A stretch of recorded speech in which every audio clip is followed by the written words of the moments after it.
In the bustling village of Mbala, nestled deep in the heart of Nigeria, the vibrant rhythm of life was tied to the sound of pestles pounding yam, children laughing, and market women bartering their wares. Among the villagers were two inseparable friends, Adana and Chinelo, who had grown up together like sisters. Adana was the quieter of the two, with a warm smile and a knack for cooking that made her beloved in the village. Chinelo, on the other hand, was outspoken and full of life, often drawing attention wherever she went. Together, they complemented each other perfectly. Adana's calm steadiness balanced Chinelo's fiery spirit. The two women shared everything. Secrets whispered under the mango tree, dreams of life beyond Mbala, and even the occasional squabble over whose jollof rice was better. They had always been there for each other, through heartbreaks and celebrations, forging a bond so strong that no one in Mbala doubted its strength. But bonds, like fragile clay pots, can shatter unexpectedly. It was a warm Saturday morning when Chinelo burst into Adana's home, her face alight with excitement. "Adana, Mama Nkechi has asked us to prepare the food for her son's wedding. Do you know what this means? Everyone will taste our cooking." Adana smiled, her heart swelling with pride. "Of course. We'll make it unforgettable." The village was abuzz with excitement for the wedding. Mama Nkechi's son was marrying a woman from a neighboring village, and the celebration promised to be grand. Adana and Chinelo threw themselves into planning the menu, agreeing on dishes that would leave the guests talking for weeks. But as the preparations began, a small seed of jealousy took root in Chinelo's heart. She couldn't ignore the way villagers praised Adana's cooking more often than hers. "Adana's egusi soup is unmatched," they'd say. "Her seasoning is perfect." Though she smiled outwardly, Chinelo's pride stung.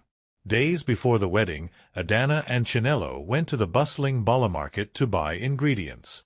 The market was alive with the sound of traders shouting their prices, the aroma of fresh herbs, and the vibrant colors of baskets filled with tomatoes and peppers. As they haggled over the price of crayfish, they ran into Ikenna, a wealthy trader who had recently moved to Mbala. Ikenna was known for his charm and deep pockets, and his smile widened when he saw Adana. "Ah, Adana! Always a sight for sore eyes," he said, his voice dripping with charm. "Are you cooking something special again?" Chinelo's jaw tightened as she watched the exchange. She had always harbored feelings for Ikenna, but it was clear that his attention was fixed on Adana. The way he lingered over her words, his laughter ringing louder than necessary, made Chinelo's stomach churn with envy. As they walked home, Chinelo's thoughts spiraled. Why is it always Adana? Why does she get the praise, the admiration, the attention? Am I not good enough? The morning of the wedding dawned bright and cheerful. The aroma of spices filled Mama Nkechi's courtyard as Adana and Chinelo worked side by side, preparing massive pots of jollof rice, egusi soup, and grilled fish. Villagers passed by, peeking into the kitchen and showering them with compliments. But beneath the surface, Chinelo's resentment simmered. As Adana stirred a pot of egusi soup, humming a soft tune, Chinelo excused herself to fetch more firewood.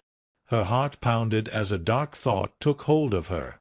If she weren't perfect all the time, people would notice me for once. Chinelo glanced at the pot of soup Adana had been painstakingly preparing. Her hands trembled as she reached for the bucket of water meant for cleaning. Instead of pouring it into the cleaning basin, she let the thought consume her. With one last look over her shoulder, Chinelo did the unthinkable. She urinated into the bucket of water and poured it into the steaming pot of egusi soup. Her heart raced as the liquid mixed with the broth, the savory aroma masking her vile act.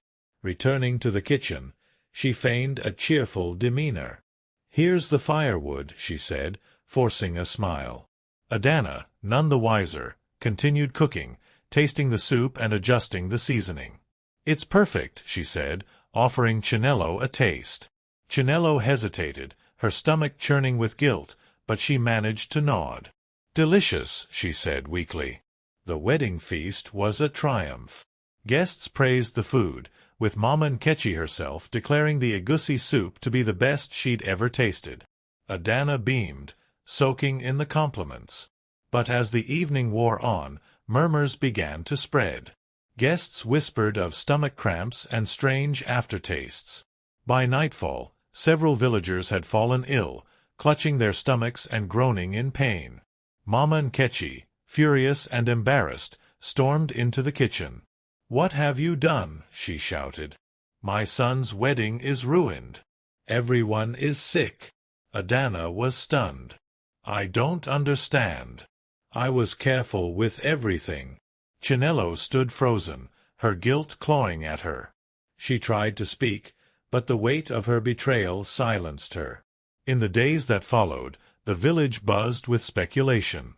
The illness was severe enough to prompt an investigation. Mama Nkechi, desperate for answers, sought the help of the village herbalist, Baba Ifani, known for his ability to uncover the truth. Under the herbalist's scrutiny, Chinelo's guilt became unbearable. She broke down, confessing her actions in front of the elders and Mama Nkechi. Gasps filled the room as her words spilled out. I was jealous," Chinelo sobbed. "Everyone always praises Adana. I just wanted to be noticed for once." Adana's eyes widened, tears streaming down her face. "You poisoned the food? You betrayed me?" The elders convened to decide Chinelo's fate. Betrayal, especially involving food, was considered a grave offense in Bala. Chinelo was sentenced to a public apology and banished from village gatherings for a year. Adana, heartbroken, retreated into herself. The betrayal of someone she had considered a sister cut deeper than she could express. Though the villagers sympathized with her, the incident left a stain on her reputation. Months passed, and life in Bala slowly returned to normal. Chinelo, ostracized by the villagers, struggled with guilt and loneliness. Adana, though hurt, focused on rebuilding her reputation and her love for cooking. One evening, as Adana prepared dinner, she heard a knock at her door. Opening it, she found Chinelo standing there, tears streaming down her face. "Adana," Chinelo said, her voice trembling. "I'm so sorry.